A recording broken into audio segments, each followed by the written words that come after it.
Here we are, back on the good old 300E, and today I'm going to change the air conditioning compressor. The old one died last summer, and it didn't last long. It was only been on the car for 27 years.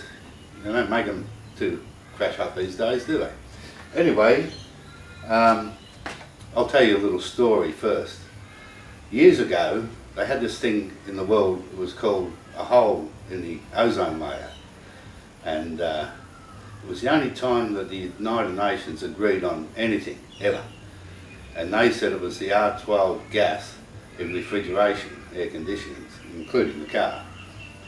And so what they did, they banned it. It was the only time the United Nations agreed on anything, and they banned that stuff. Now, a lot of people have grown up after the hole in the ozone layer event, and now we've got this stuff called global warming. Although it's starting to fizz off, we don't hear much about it these days. But what they found was they went to this 135A or whatever it is gas, and it causes global warming. So we've gone the full cycle, haven't we? So there we go. The United Nations can't agree on anything else anymore, so that's that. Anyway, what you're supposed to do is take the car to an air conditioning guy, and he'll drain the gas out of the system and safely and save the environment and world and everything like that. I'll show you where they take the gas out. Yeah, that's a little valve here. It's a bit like a tyre valve, and they got an adapter and they put on there, and they drain the gas out and put it into a container. It's quite amazing. They scared a generation of kids with the hole in the ozone layer, and they've already scared a generation of kids with the global warming thing. Exciting stuff, isn't it? I was hoping to be able to just unbolt the compressor and drop it down and do it from under the car, but it's not to be. You have to pull off the radiator and the shroud here and everything, and unbolt it from the accumulator, whatever it is down in there. So I'm going to pull the radiator out and everything now. Right, I didn't show you pulling out the radiator because I've already done it when we changed the water pump. Okay, I've let off the belt tension thing here. Well, it's loose anyway. Try and see if I can pull a bit off or slack off the belt. What my problem is, I'm going to try and take the compressor out, just unbolt it, and I've taken the electrical connection off down here. There it is there. And I'm just going to try undoing the 4 bolts. Right, I'm going to try something different.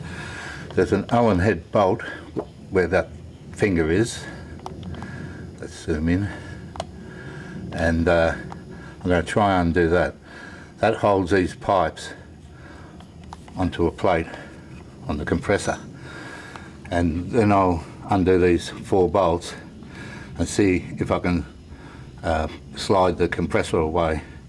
That would save a lot of anguish, because up under here is 4 Allen head bolts I can't even feel, and that's, I think, would be the nightmare, because if you want to pull the whole thing out with the pipes,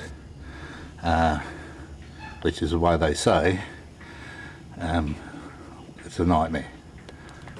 Well, after a great struggle, I have the thing out.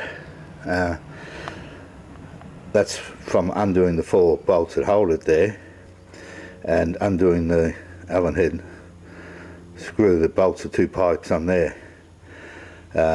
Trying to get the other bolts and the hoses off with it as recommended didn't work, so we'll carry on. Right, here's the new compressor. There's the old compressor. We have to take this part off the top of this one, remove that plate and put it on that one. Right, then you can go to all that trouble and find that the compressor that you got given is supposed to fit the car is a different configuration. There's that. This is the old one, 4 bloody holes. and this is the new one.